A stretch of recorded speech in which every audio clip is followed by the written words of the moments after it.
Hello, and welcome back to our channel. So today, me and Gimar are starting a new segment of the channel, where we review video games, have discussion on them, and give our honest opinions. And we hope you'll join us. So, to kick things off, we're going to start by reviewing a game that had potential, but never made a lasting first impression, and was ultimately never given a chance. That's right, today, to kick things off, we're going to review Mass Effect Andromeda! Yay! And talk about the intelligence and thought behind the game, because it's a lot better in some aspects than it's given credit for. So, in some aspects, it is exactly what they say it is. In other aspects, it's not given enough credit, and essentially just So, anyways, today we're going to review Mass Effect Andromeda. So, here we go. So, everyone, you remember Mass Effect Andromeda? It was supposed to be the start of a new saga in the Mass Effect universe, but due to backlash from the game, any and all sequels were abruptly cancelled. Because while some people enjoyed the game, other people had problems with the game in the sense of a lack of abundance of characters.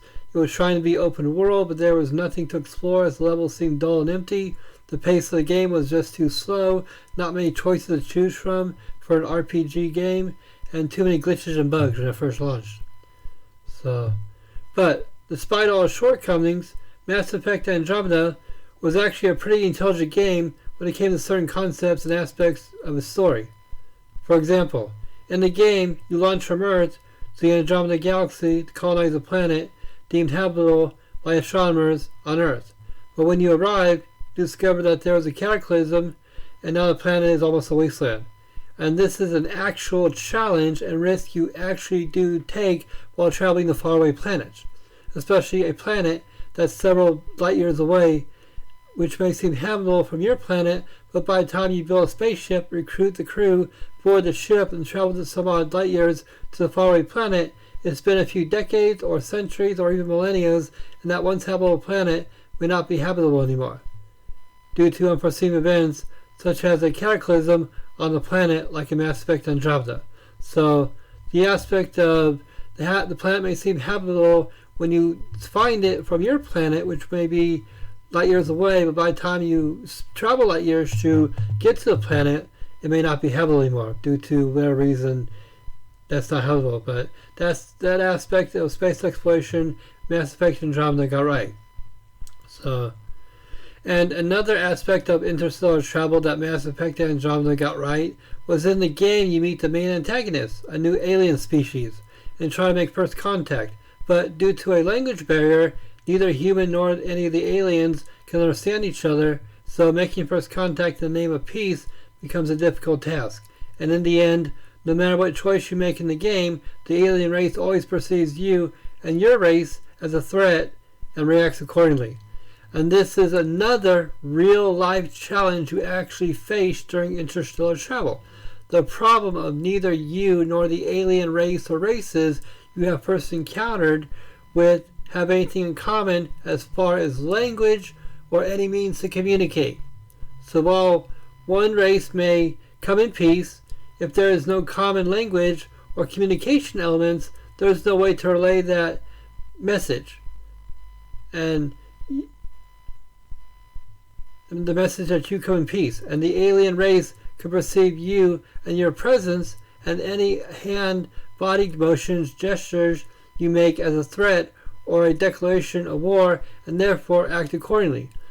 But if you don't come in peace, then just show up and start shooting people and bombing villages, cities, and immediately the alien race or races will get the message, because while it's hard or near impossible to relay the phrase, we come in peace without having common language, coming in the name of violence, war, domination, and bloodshed as the universal language. So to sum up, if one race comes in contact with another race or species in the cosmos, and you have no way of communicating, and there's a language barrier, no way of communicating, then each race can perceive the other race's hand and body gestures and body language and anything that they do as a threat, because without the common language to connect yourself or anything to connect yourself to essentially communicate, it's impossible to communicate. There's no way to essentially say, we come in peace. or communicate and relay any messages you want to relay to the other race or species. So in that aspect of the language and communication barrier, Mass Effect Andromeda nails it again. So, and here's the third one. And another aspect of space exploration that Andromeda got right was in the game, by the time humans from Earth have arrived on the planet in the Andromeda galaxy, another race of beings, aliens or perhaps even an enemy country or faction from your homeworld or one of your space colonies, has shown up slightly before you and laid claim to the planet.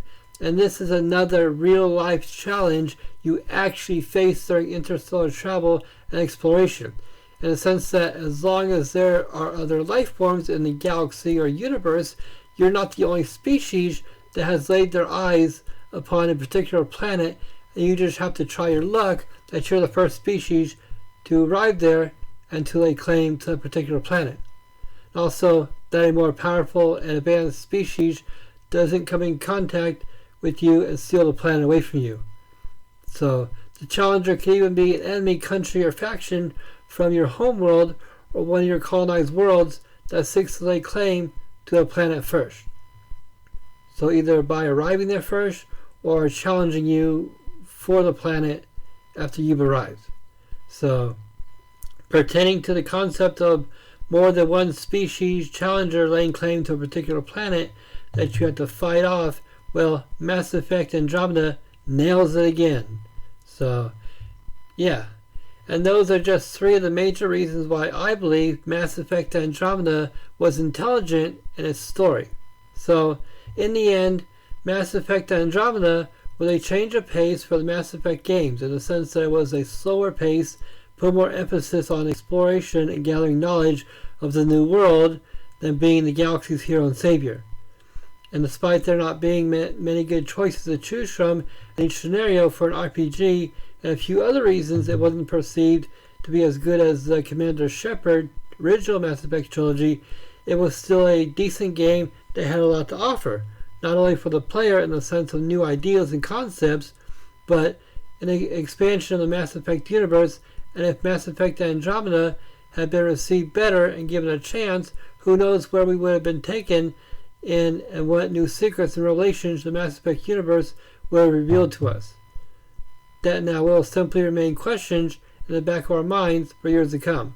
So, all in all, while Mass Effect Andromeda was not a perfect game, it got certain elements of space travel and exploration right, and had a lot to offer in the lore of the Mass Effect universe. But sadly, we'll never know the secrets the Mass Effect Andromeda saga would have revealed to us, because the future of the series was cancelled due to Backlash. So, thanks a lot, fanbase. Way to go. Really nailed it that time. So, in the end, I enjoyed playing Mass Effect Andromeda and would recommend it to anyone looking for a sci-fi game with a laid-back atmosphere and tone and somewhat rich storyline semi-based in reality. So, and I'll say this in the end, Mass Effect Andromeda deserved a chance, but sadly never got. And it really is a shame, because Mass Effect Andromeda could have been the next big sci-fi epic. But now this game will join Tony Hawk's Pro Skater 5 in the afterlife of games that could have been. And it's a shame, really. I really enjoyed Mass Effect Andromeda. Anyways, that's about it. So, thanks for listening, and I'll see you next time. Later.